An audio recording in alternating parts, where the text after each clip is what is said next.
Well, hello. Hi. Dance it out too. Okay. So I am Jacob. It is so nice to be here on this what's it, stage and to share what pride I guess just means to me right now. And we'll see. I've been going to Watershed too for a few months, and just extremely grateful for it. And pride, I think, for the first time and year feels just extremely personal and in a way vital in trying to learn how to embrace and have pride in who I am as a queer gay man. And what just these past few months I have been learning or just trying to go from this way, just an internal foundation of shame to a new foundation of pride. And it's really scary how hard shame can be, right?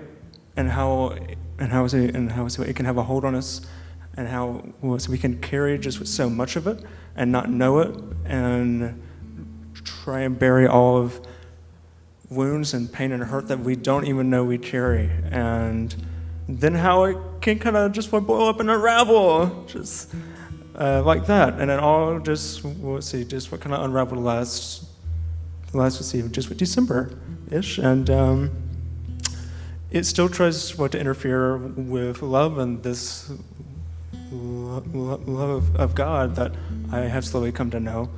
If some days only hanging on to love by only a thread, but that notion of love and that God is not something I knew or had when I was brought to my lowest point. And so when I turned, I guess, just to God then, it was already through this preset lens of shame and low self-worth. And I was hurting, and I was forced to start to come to terms with just a lot of unresolved pain and issues, and the ways I coped with it. And so I was just in a place where I didn't think that God liked who I was, and I didn't think that I was worthy of being loved, just as I was.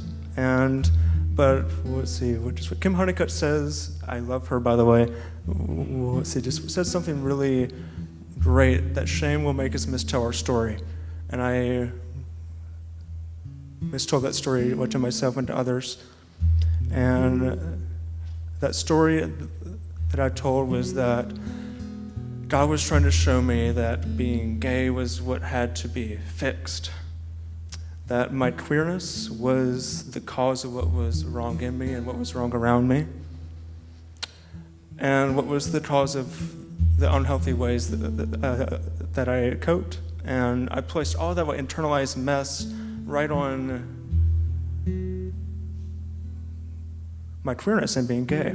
And I thought that God still kind of cared for me in spite of, when actually I'm really grateful to say that in these last few months I'm learning that God has not, and does not love me in spite of, but God loves me and us because of I'm gay and because of who I am, and it's a part of who I am, and I'm learning to reclaim that. And it's me, and I am queer, and I'm really proud to say that now on the stage today. But it's still a battle. Gosh, it's still a battle every day. And I would be lying if I said I was on this stage didn't have fear. I mean, saying what I'm saying, and there's still times where trying to see what queer love with inner peace is hard. So it's still an ongoing journey and a hard journey of love and growth, and trying to just accept myself and with pride.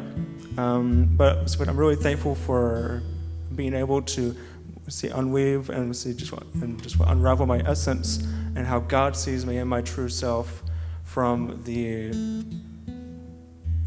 voices who made me feel unsafe and who made me feel less than, that I have a speech issue, or that I'm gay, or this or that. And I said that that just what I had to fit into something. And who said I had to fit in? See, I mean, and I'm learning that God didn't say that. And I'm learning that I have always been worthy, and that I have always been loved. And once again, just what Kim Honeycutt, thank you, Kim. Just what some are often thought to just think of this death of self as this death of our of who we are and of our essence, and what makes us unique. When at least for me, the death of self is this death of shame and blame that have to die, to be hidden in the love that is Christ. So shame might have brought me to my lowest, and how I viewed myself to my lowest, and how I thought that God viewed me to my lowest. But in the midst of all of that darkness, there has always been light, there has always been hope, there's always been love, and there has always been there has always been a rainbow.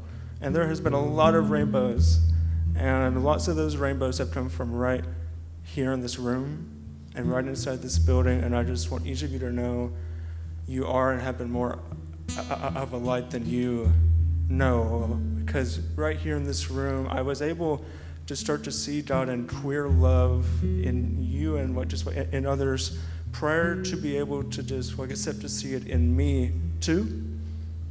And if it wasn't for seeing, what Kim and Larissa, how can love each other, or just meeting Tommy and Chris, and just seeing God in queer love, I don't know where I would be right now. And also see God in these absolutely gorgeous kids in Greenhouse, and just with the way they see the world and see each other and see God has been extremely healing to try to return to the simple notion of God's love for me. And not only that, but the ongoing search and process of not only being able to see God in you, but also in me and in my queerness as well. And to be able to see my queerness not as something that needs to be just started, but as a power and a reason for joy, to take off the lenses of fear, to try to get back to that child in me, who is fun and likes music and wants to dance and is fun and just what does not mind just having the spotlight on him, so I can be a diva, and the ongoing process of learning and accepting God made me exactly how God wanted to as me, and as queer, and that's beautiful, and it's something to have pride in, and learning to embrace this beautiful but really hard journey with the word that is just with the opposite of shame, pride. And so that's what pride is right now to me, and to see myself as God does, as God's dream. I am God's dream, as queerfully made. And I wish all of you peace, love, and a smile, but because you are all also God's dream. You are loved, worthy, and absolutely gorgeously made. So thank you, guys.